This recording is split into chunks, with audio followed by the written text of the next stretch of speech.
अनेक रिलेशनशिपमध्ये एक गोष्ट खूप वेळा दिसून येते.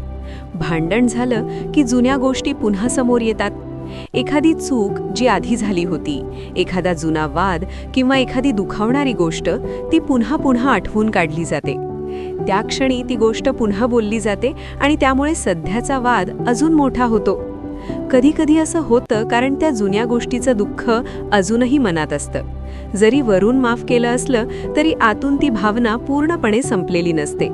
त्यामुळे जेव्हा नवीन वाद होतो तेव्हा मनात साचलेल्या त्या सगळ्या गोष्टी एकदम बाहेर येतात.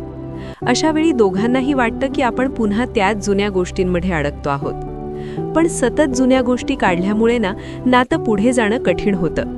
कारण जर एखादी चूक माफ केली असेल तर तिला पुन्हा पुन्हा समोर आणल्याने विश्वास आणि समजूतदारपणा कमी होऊ शकतो. त्यामुळे दोघांनाही असं वाटू लागतं की भूतकाळ कधीच संपत नाही. खरं तर कोणत्याही नात्यात भूतकाळातून शिकणं महत्त्वाचं असतं, पण त्यात अडकून राहणं योग्य नसतं. नातं टिकवण्यासाठी जुन्या चुका समजून घेणं आणि पुढे जाण्याचा प्रयत्न करणं गरजेचं असतं. कारण नातं तेव्हाच मजबूत होतं जेव्हा दोघेही भूतकाळ सोडून वर्तमानात एकमेकांसोबत पुढे जाण्याचा निर्णय घेतात.